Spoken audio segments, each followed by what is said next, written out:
Chers amis, bonjour. Nous sommes heureux de pouvoir encore partager avec vous ces quelques moments de méditation dans la parole de Dieu.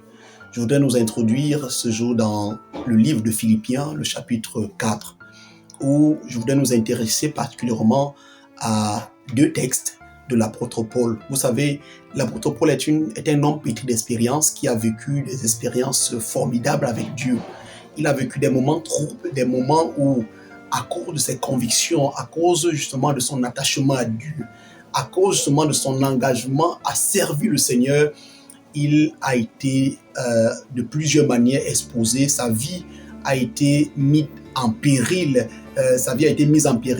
Et l'apôtre Paul, dans ces moments, a pu tirer sa force de quelque part. Et c'est la raison pour laquelle je voudrais que nous puissions méditer là-dessus. Vous savez, la vie n'est pas un fleuve tranquille.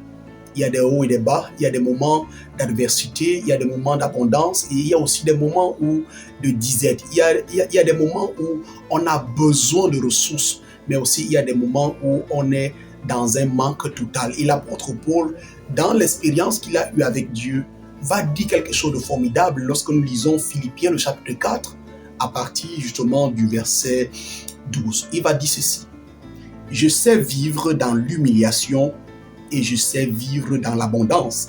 En tout et partout, j'ai appris à être rassasié et à avoir faim, à être dans l'abondance et à être dans la disette. » Je voudrais remarquer ici que l'apôtre Paul dit qu'il a appris. Il a appris. Ça veut dire que c'est quelque chose qu'il ne connaissait pas avant. C'est une acquisition, c'est une aptitude qu'il a dû avoir. Et l'apôtre Paul dit qu'il a appris à vivre dans certaines conditions dans lesquelles la vie l'a exposé. Vous savez, aujourd'hui, la vie nous impose certaines situations. La vie nous situe parfois dans des moments assez troubles, assez difficiles, assez incertains, où parfois on peut perdre l'assurance quant à l'avenir, où on se questionne par rapport à notre avenir, où on peut même se questionner par rapport à notre foi, par rapport à l'amour et à la providence même de Dieu.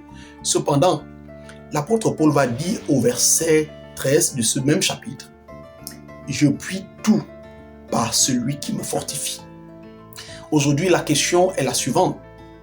Est-ce que notre engagement à Dieu est dicté par des circonstances que nous traversons, par des moments d'adversité, par des moments justement d'angoisse, par de la souffrance, par des moments de maladie? Est-ce qu'aujourd'hui notre foi est dictée par la condition favorable que nous pouvons vivre ou défavorable? Cependant, l'apôtre Paul a compris une chose, c'est qu'en se pliant sur la force du Saint-Esprit, en s'accrochant à Dieu, il était plus que vainqueur, il était fort. Voilà pourquoi il dit « Je puis tout par celui qui me fortifie ». Donc, il est important pour nous aujourd'hui de rester fidèles à Dieu, quelles que soient les circonstances, que notre engagement avec Dieu, que notre amour pour Dieu ne soit pas dicté par des moments que nous traversons, que nous traversons des moments adverses ou prospères, que nous traversons des moments troubles ou des moments de réjouissance, que nous puissions rester accrochés à Dieu et apprendre à vivre chaque instant avec Dieu. Parce que l'apôtre Paul le dit, j'ai appris. Que Dieu nous aide à méditer encore cette parole et apprendre à vivre dans chaque situation que la vie nous impose, en nous attachant, mais surtout en faisant véritablement confiance en Dieu. Que Dieu nous bénisse. Shalom et à bientôt.